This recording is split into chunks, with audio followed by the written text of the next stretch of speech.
Srila Maharaj speaks about the part of dedication. So the next talk is about the power of the holy name.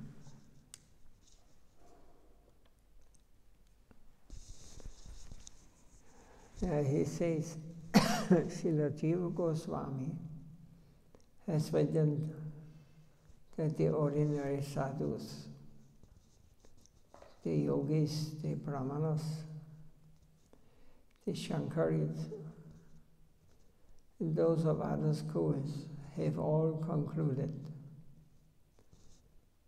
that by dint of one's knowledge, one's yoga, or one's devotion,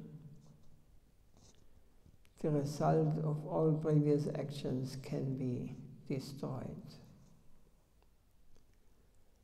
All that is safe and except Prarabdha karma.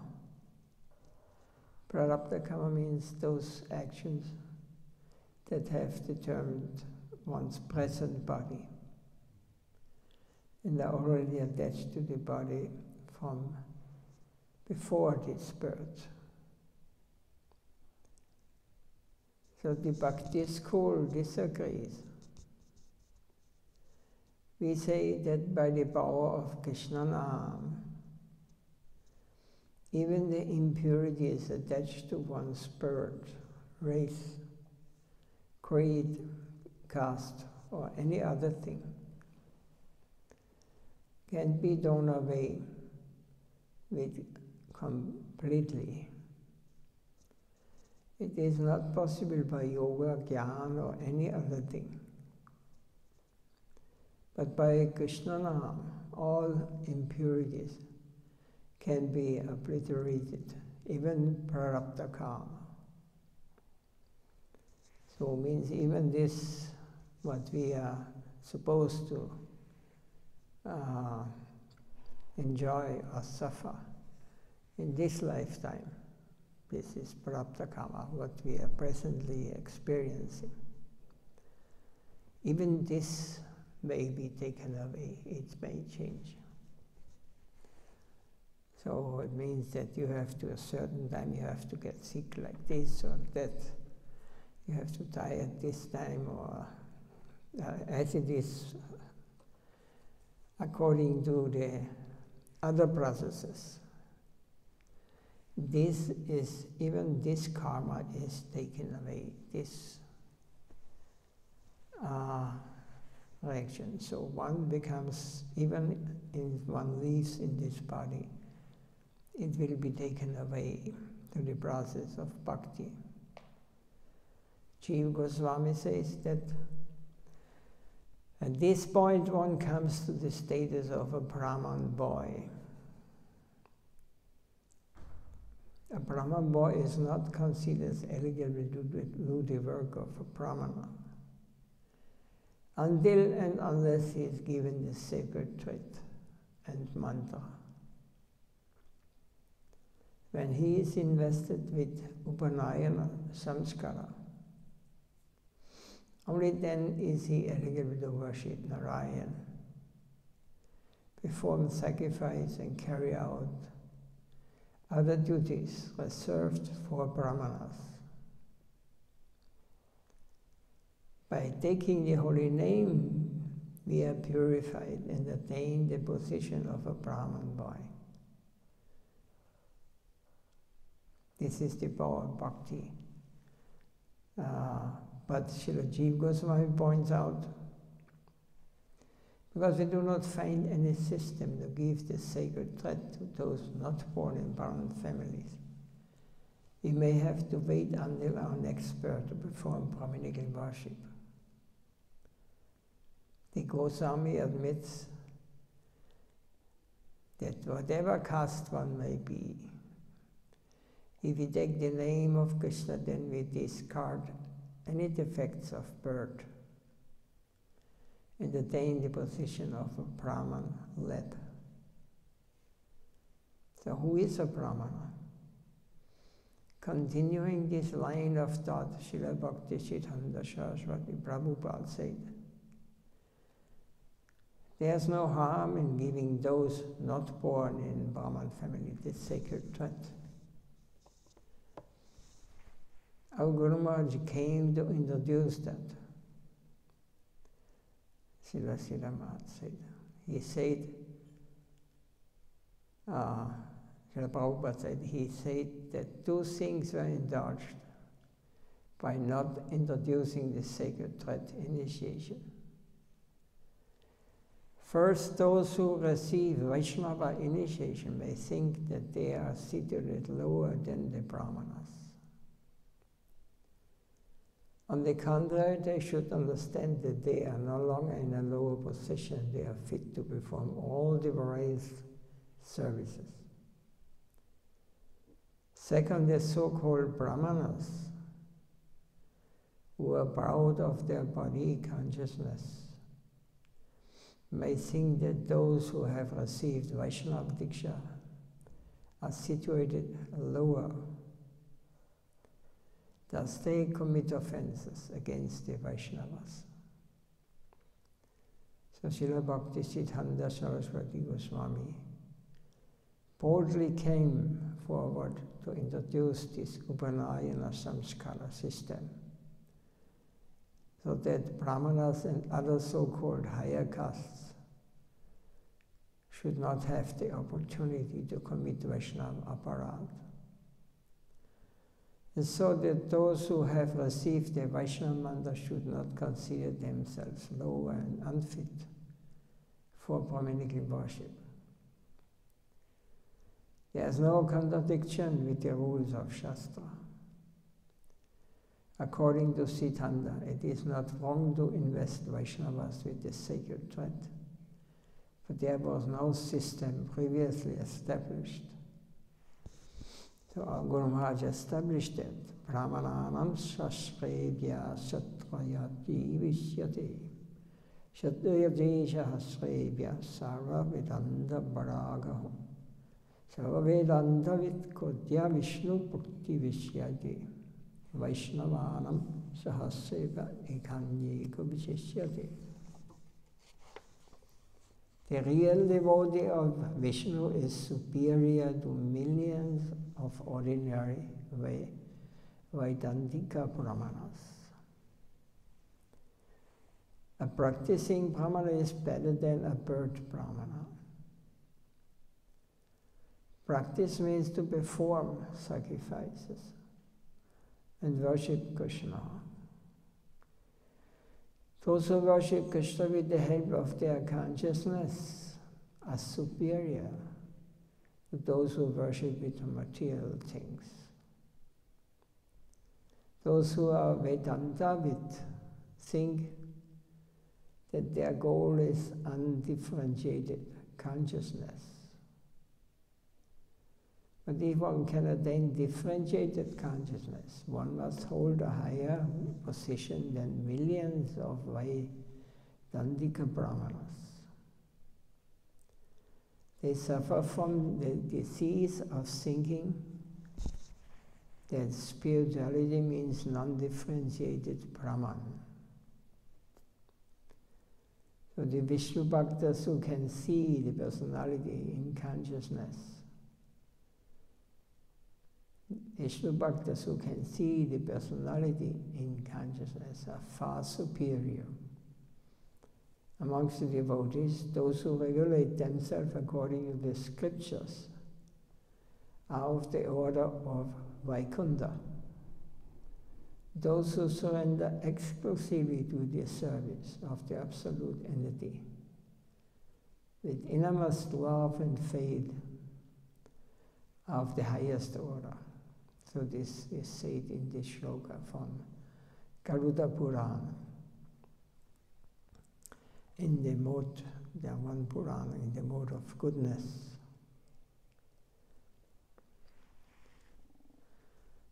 So Vaishnava actually is above Brahmana. Brahmana means here the undifferentiated and differentiated consciousness. undifferentiated consciousness, means the all is one.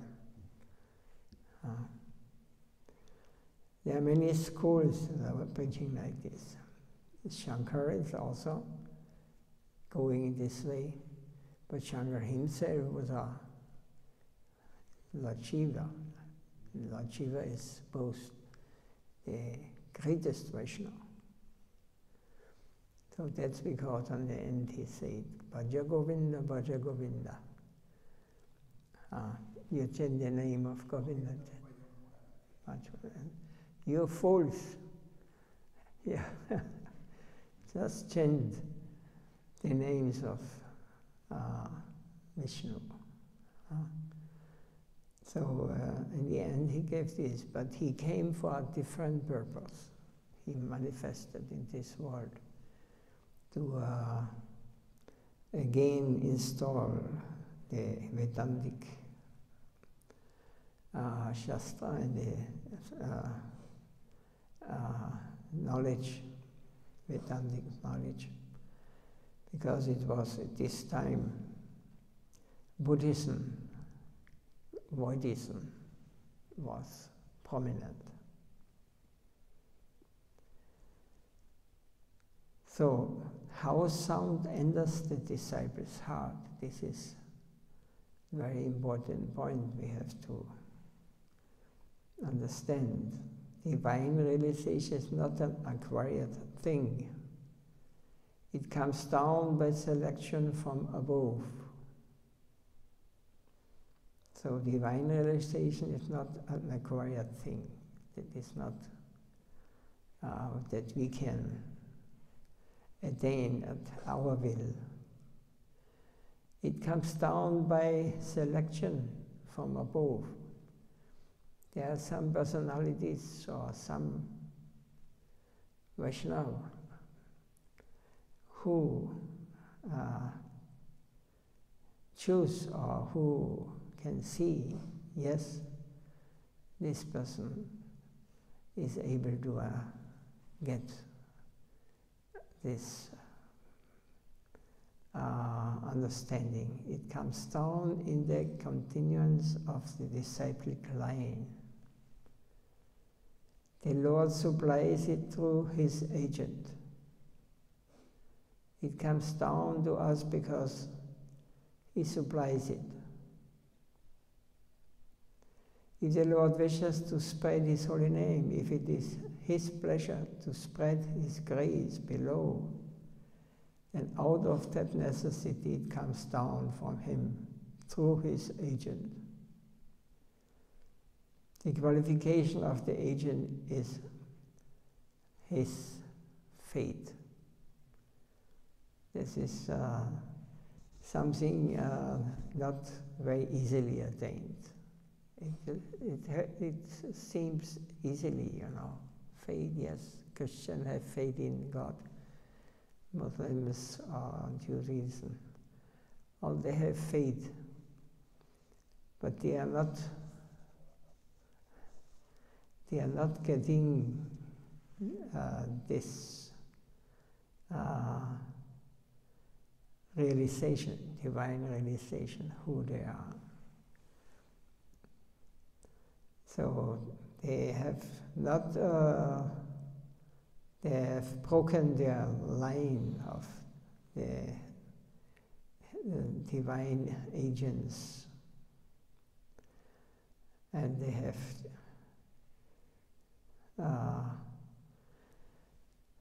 changed and make a material, mundane conception out of it. So if the Lord wishes to spread His holy name, if it is His pleasure to spread His grace below, then out of that necessity it comes down from Him through His agent. So this means that agent has to be bona fide, that agent has to have realized that, or has got this faith. He must especially have faith in his own Gurudev. the next upper sender. He must experience all his activities to the next upper sender and prove his faithfulness to him. Only then, and in that way, will the supply calm down. So we are requested not to see Guru as limited in his ordinary personality, but as the transparent mediator of the highest function in his line. We can see this only if our vision is deep, according to the disciples' depth of Shraddha. He will see the Lord present in his Gurudev. The principle, Guru principle, Guru Tattva is very special, very noble, very broad, and very deep.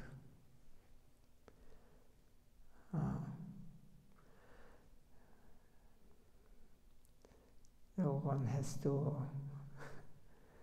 one has to develop this consciousness, you know. It's not ordinary man, our Gurudev. He is used by the supreme power.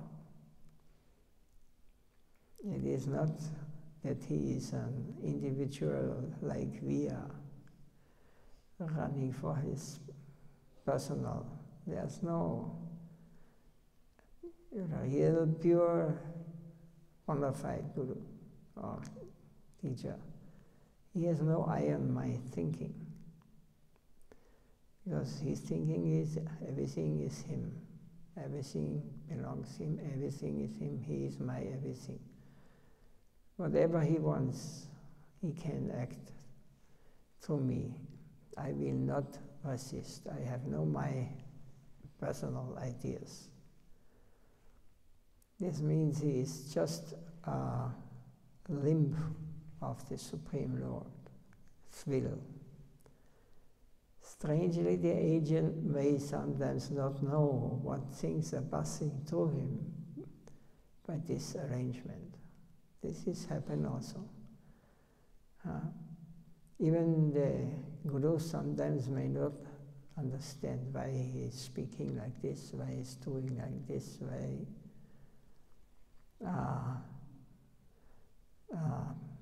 it is just passing through him, and he is not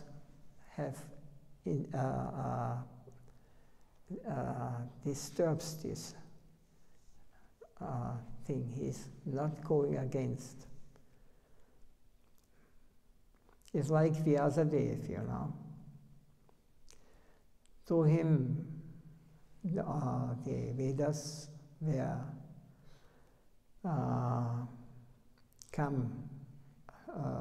they were manifested in books. Sometimes it is said that Shukadeva Goswami, he understands, he knows. Lord Shiva, he also understands it. But Vyasadeva may or may not understand. But it is absolutely pure, because he is just,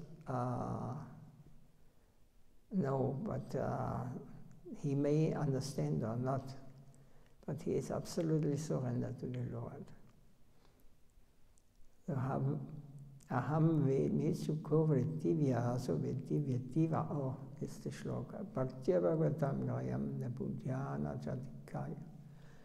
Lord Shiva says, I know the meaning of the Bhagavatam. Oh, sorry, I spoke. The shloka is not here. I know the meaning of the Bhagavatam, and Shukadeva also knows it. As for Vyasadeva, he may or may not know it.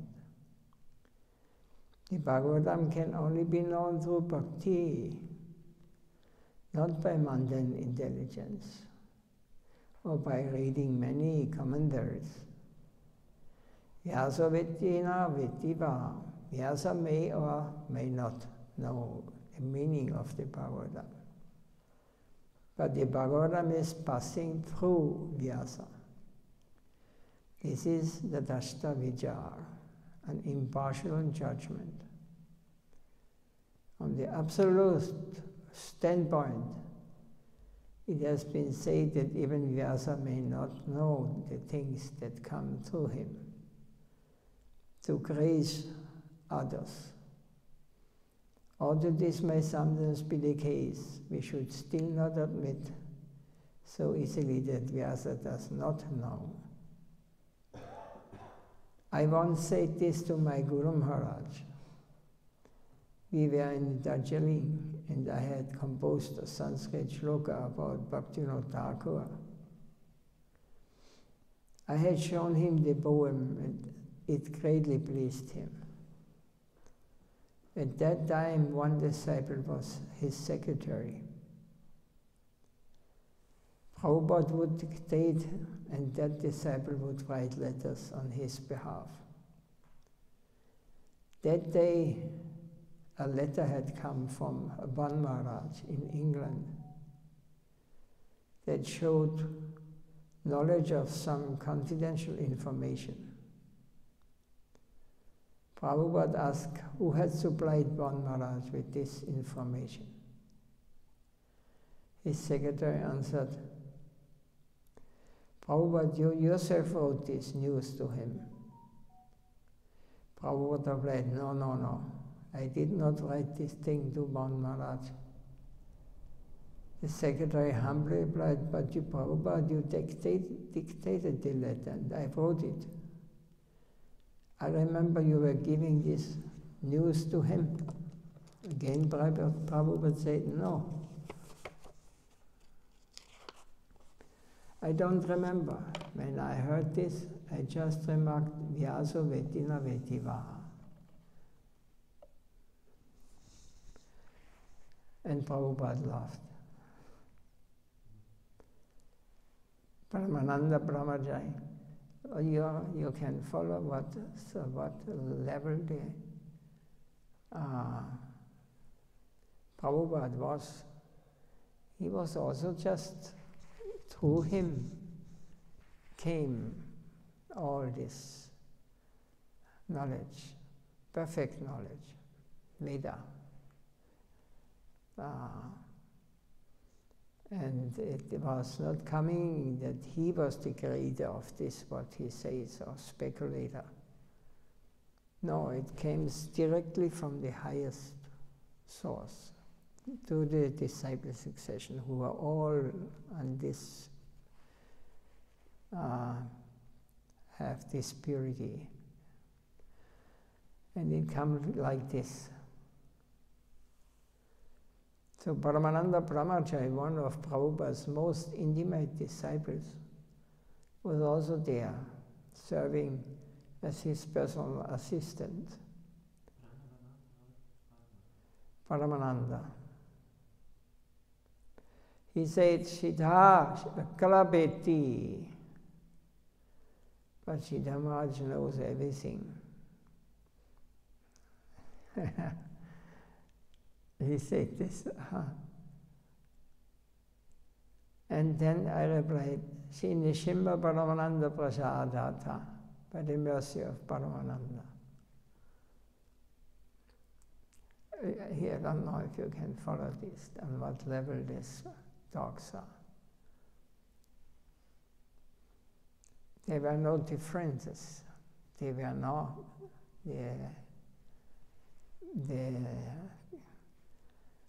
they're speaking from a level we cannot attain yet.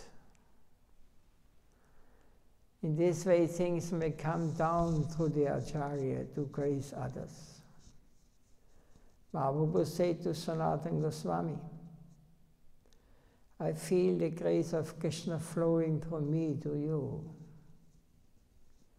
I do not know all these things, they are not mine. This is why it is said, Vyaso Vetina Vetiva. Vyasa, who has written Bhagavatam, may or may not know its meaning. It is coming from others through him.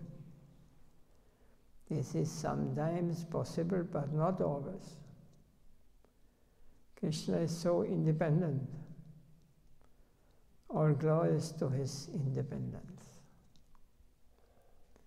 So we are his servants. What responsibility is with us? His instruments. His instruments, we may act in whatever way he wills. Everything is going on according to his will.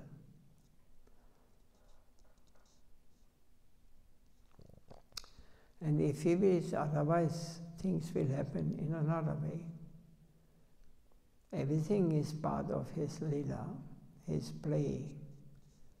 The absolute is lila maya. Lila is the continuous and irresistible flow of ananda, supreme bliss. Once the Vyasa Puja, the birth ceremony of our Guru Maharaj, was celebrated in Cuttack Math. Many important local citizens were invited, including Janaki Bose, the father of Netaji Subhash Chandra Bose, who was a leading attorney in Cuttack at that time. All these people had taken their seats on a carpet on the floor, whereas Prabhupada had given a throne for his seat. In his address, Prabhupada said, I am giving so much honor, garments, worship, sandalwood, and flowers. I am given. Many nice things are being read about me here in my presence. And I am accepting this worship before so many members of the town's elite. Even a beast in the soul would be ashamed.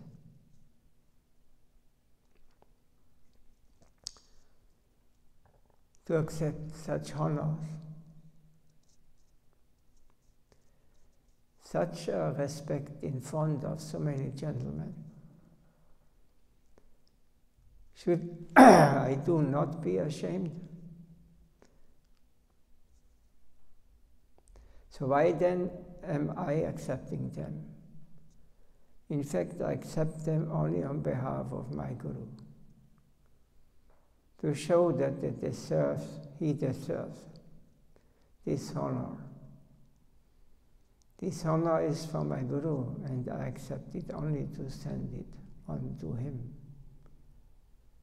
I am nothing without my Guru. I am being worshipped because I have received his words, his advice. I am being honored because I have followed his directions. Otherwise, I would not. Therefore, though it is humiliating and causes me much heartache,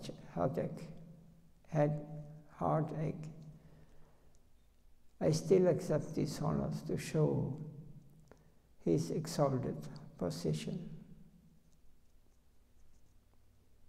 This is the attitude, or this is the position of a real Guru.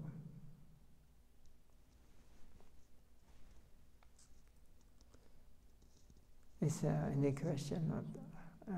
Any?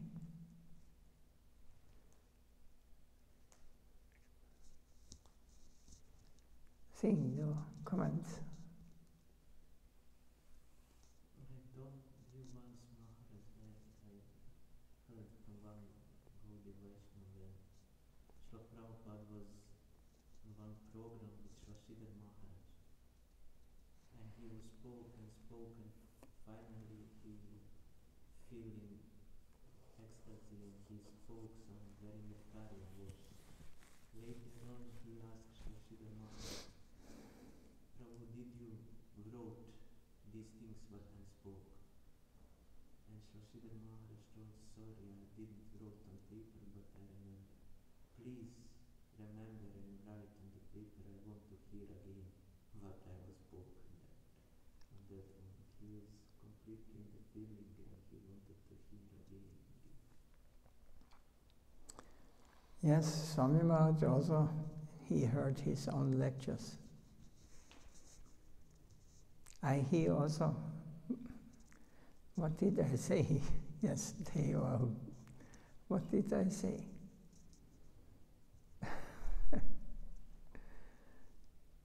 This is a thing, I don't know, outsiders may not understand this.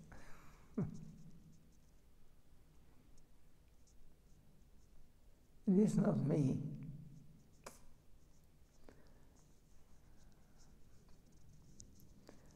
So,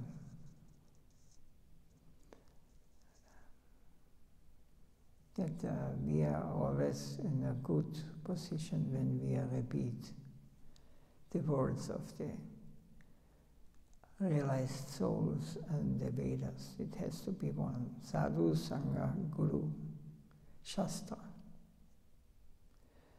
Sadhu, Guru, and Shastra. These are the three authorities. And there should be no,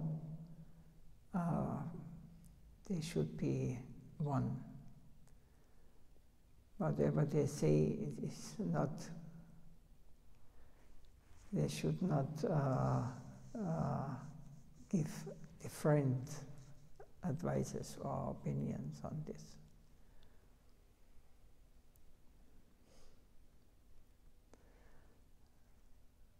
So this is, if someone says, quotes Shastra, but is living not according to, and he calls him Sadhu or Guru, then he should be rejected, not accepted.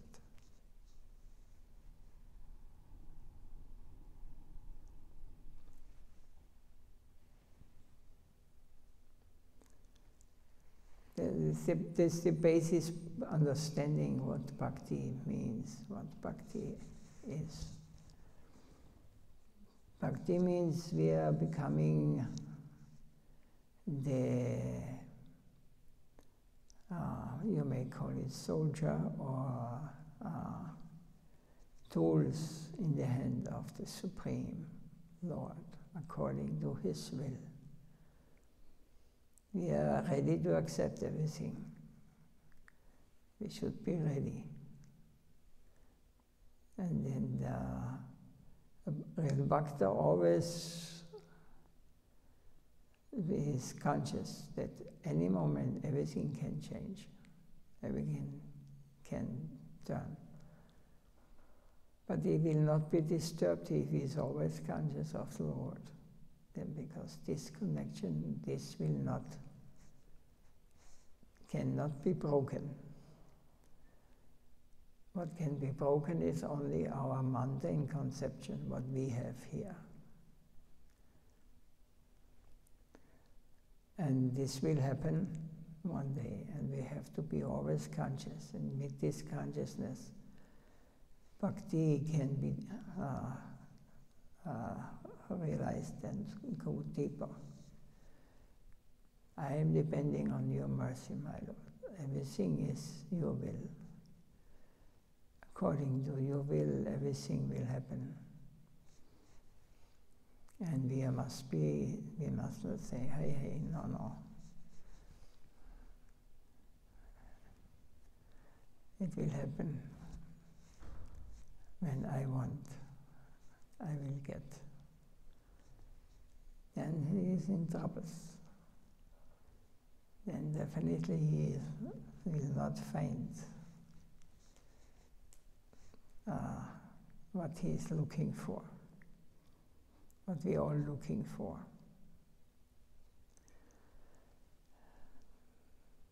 That is saying here, this is a kind of Maya.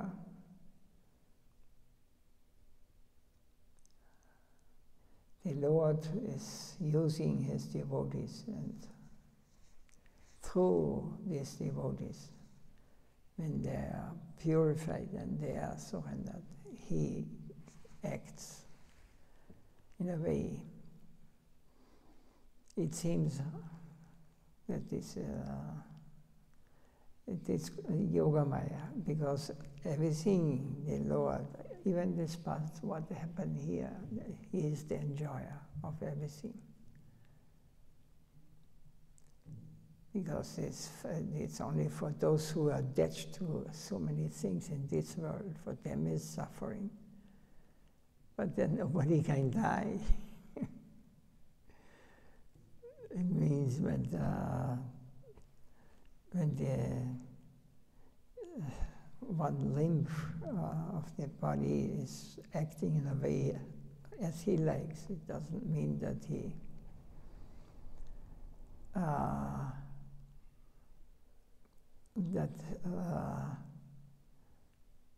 is not part of the body. He is also the part of the body, but he may do bad things if he thinks. Go out in the cold, -10, without proper clothing. Then the Lord, this is your will, okay? But it is not, the Lord is not his body. This is what the individual is deciding. And he has to get the result of this. In this way, this is the Lord's mercy. If you make foolish things, you will have to pay the price. But the Lord is not touched by these things. For him it is pastime. Why you do these things? Why you act on your own way?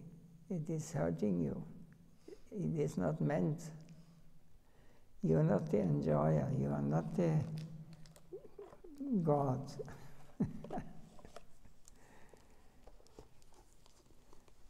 You are part of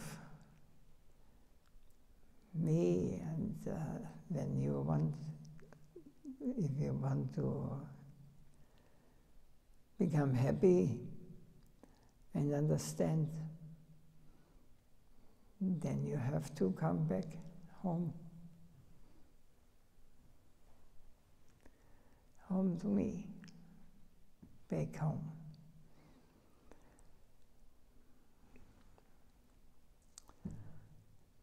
Jai Srila Sriladev Goswami Maharaj Ki Jai. Jai Srila Gurudev Nitya Leela Pravishtam Vishnupad Paramahamsa Acharya Ashtavar Shata Srimad Bhakti Vaibhava Puri Goswami Maharaj Ki Jai. Nitai Gaur Premanandi Manchakal Tatobhyasta Prasad